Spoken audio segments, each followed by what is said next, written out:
masaksihan at maging kabahagi ng pag-iisang dibdib ni Aaron at ni Sean. Ang amin nung panalangin, Ama, ay padaluyin mo ang biyaya mo sa dakong ito sa pamamagitan ng iyong banal na Espiritu.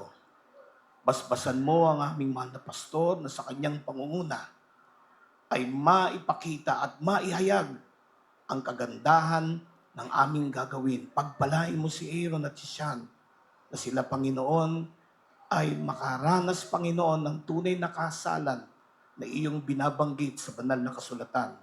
At hayaan mo rin na ang lahat ng taong nandito ay mapagpala sa masasaksihan nila sa hapong ito. Ama, maraming salamat po. Hayaan mo na hanggang sa pagtatapos ng aming pagtitipon ay madama namin ang dakilang presensya mo sa dakong ito. Pinupuri ka namin at niluluwalhati sa pangalan ng Panginoong Jesucristo. At ang bawat isa ay magsabi ng Amen at Amen. Amen. Thank you po, Pastor. Purihin po natin ang Panginoon. So ngayon pong hapon, bago po ako mag-iwan ng maiksing sermon, sa bawat isa po sa atin, alam po natin ang katotohanan, meron po tatlong aspeto ang kasal. So una pong aspeto ng kasal ay ang legal na kasal. So alam po natin, ang ating mga kapatid, ay nag-apply po ng lisensya sa ating pamalang bayan, kaya po legal ang ating kasalan ngayon pong hapon. Pangalawang aspeto ng kasal ay ang spiritual na kasal. Ang tanong po ngayon pong hapon, kailan po ba nagpapasimula ang spiritual na kasal? So mamaya po may portion, may bahagi na kung saan sila po ay magpapahayag ng kanilang sumpa sa isa't isa at alam po natin, i-honor po ng Panginoon yung bagay na yon at doon po magpapasimula ang spiritual na kasal, i-honor, papakinggan ng Panginoon, yung ipapahayag nilang sumpa ng pagmamahal sa isa't isa. And we believe after the legal and spiritual wedding, ay alam po natin, sila po bilang mag-asawa ay magsasama, kaya doon po magpapasimula ang physical na uri ng kasal. So, ngayon pong hapon ay, kung pag-aaralan po natin ang Biblia, alam po natin ang Biblia ay binubuo ng 66 book of the Bible, the Old and the New Testament.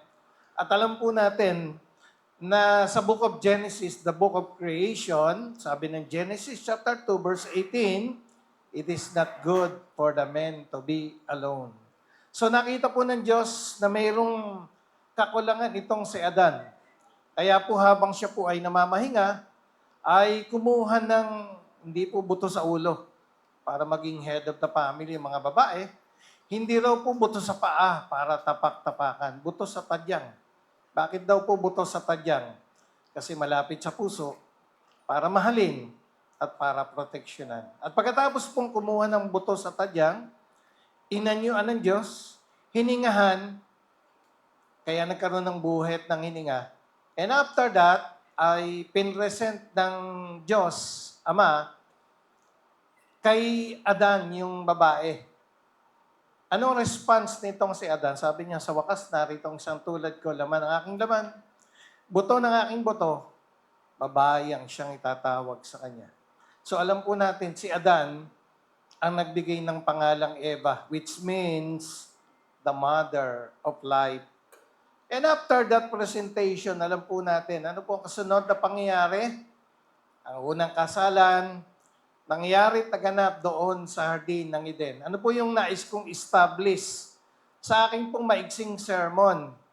So alam po natin, ang unang kasal ay nangyari taganap sa Hardin ng Eden.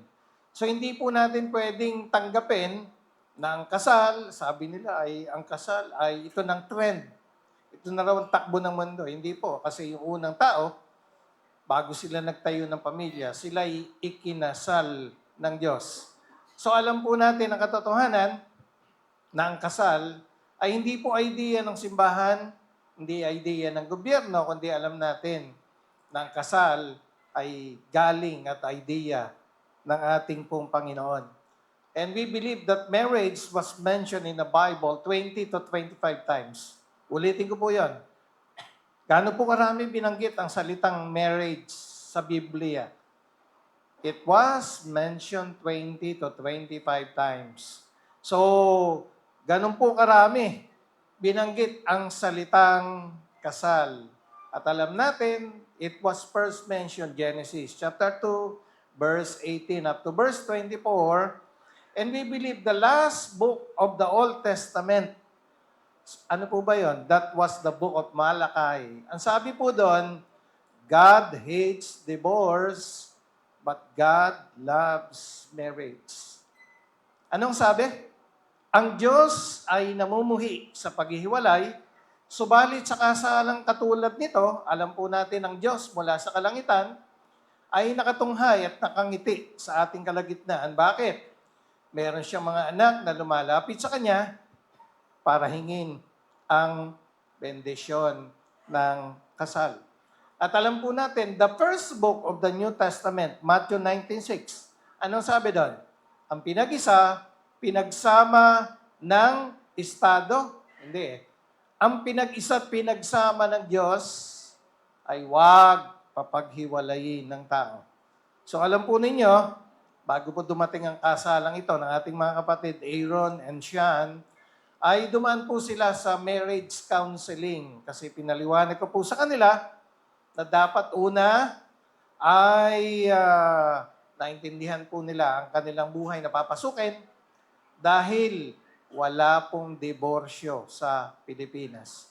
Bagamat alam natin, ang nakaraang po nating 18th, 19th Congress, ngayon po alam natin, sarado ng Kongreso kasi nasa campaign period na po.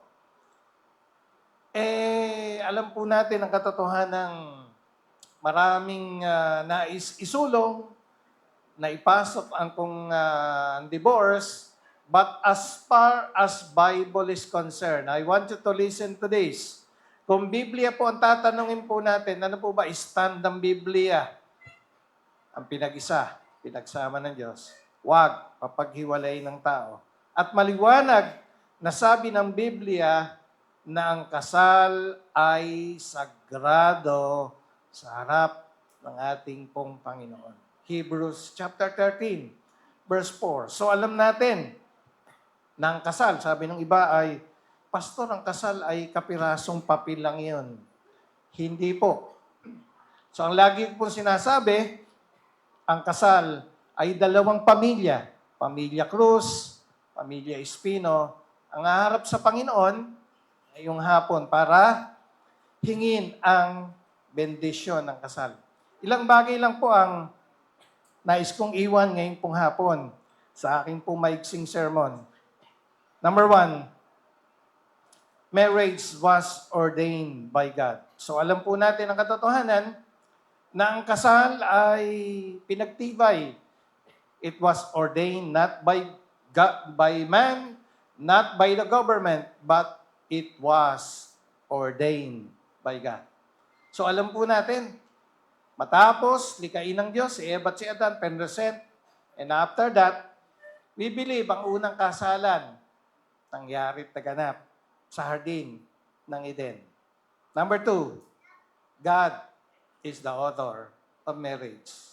So ang may akda ng kasal, walang iba kundi ang ating po Panginoon. Pangatlo, sabi dito, marriage was designed by God to be a permanent relationship. Excuse. So ano po ang disenyo ng Diyos sa buhay may asawa? Marriage was designed by God to be a permanent relationship. So nais kong bigyan din yon, Aaron and Sean, na mamaya kapag kayo ay pumirma dito sa ating certificate of marriage, kaya alam nating matibay ang bagay na to. At kung natatandaan ninyo, tayo ay nag-usap, tinanong ko kayo, kung talagang kayo ay handa na, no regret, pinag-isipan, pinag-pray, ang bagay na to, at ang sabi nyo, handa na kayo. Amen. So, marriage was designed by God. Dito po kasi sa kanilang certificate of marriage, wala pong nakalagay na ang kanilang relasyon, 5 years, 10 years, 20 years. Hindi po eh. So, ibig sabihin, Aaron and Sean, ito ay habang buhay na relasyon nyo dito sa lupa. So, mamaya ay alam natin na pagtitibayin ng Diyos ang inyong pag-iisang dibdib. Amen. So, sabi dito, it is a lifelong relationship. So, hindi daw po ito katulad ng ikay bibili ng damit sa department store. Di ba? Pagka ikay bibili ng damit sa department store, pupunta ka dun sa hangiran, titingnan mo yung design, yari, kulay. Pagka nakapili ka, di ba? Kukuha ka, mga 2, 3. Punta ka sa fitting room. At pagka naanto ka na sa fitting room, di ba, susukat mo. Sa loob pa lang ng fitting room, paikot na ng salamin. Paglabas mo, puro salamin. Nakikita mo, bagay ba o hindi? Pagka bagay, nakangiti ka. Oh. Babalik ka doon sa sales lady sa ang counter. Babayaran ko na to. Okay. Pero pagka ayaw mo, iiling-iling ka. Oh. Babalik ka doon sa sales lady, babalik mo. So, Aaron and Sean, sa pagpasok sa buhay may asawa, it is a permanent relationship.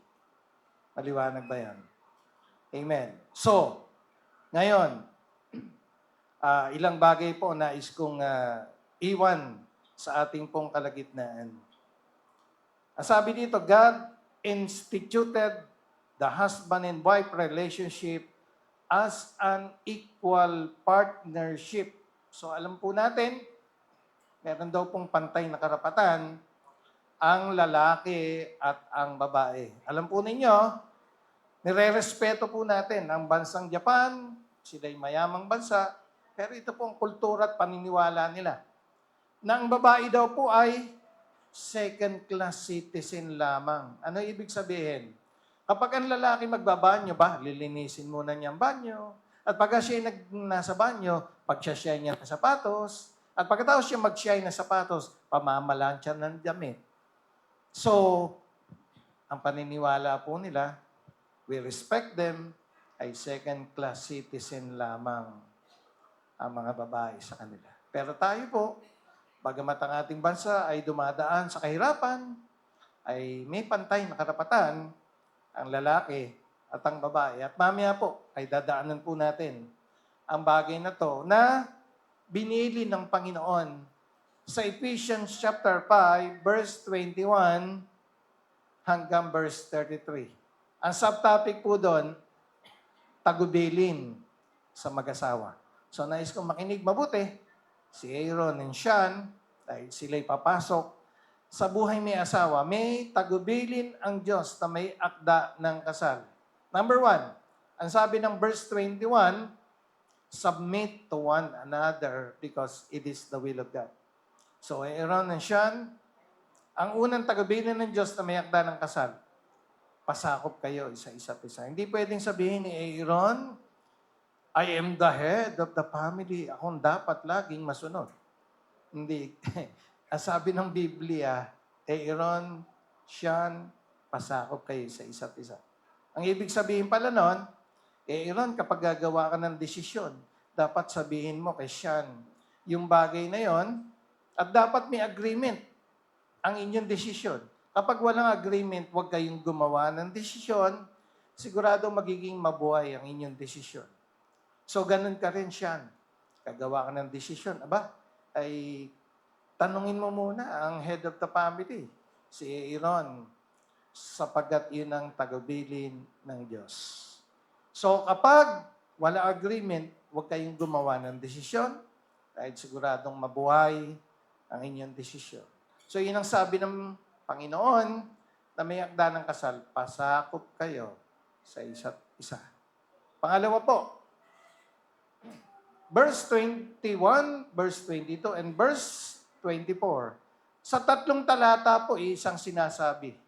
Ganito sabi, mga babae, Sean, pasakop ka sa leadership ni Aaron sapagkat yun ang nais ng Diyos. Medyo lalapit po ako ng konti.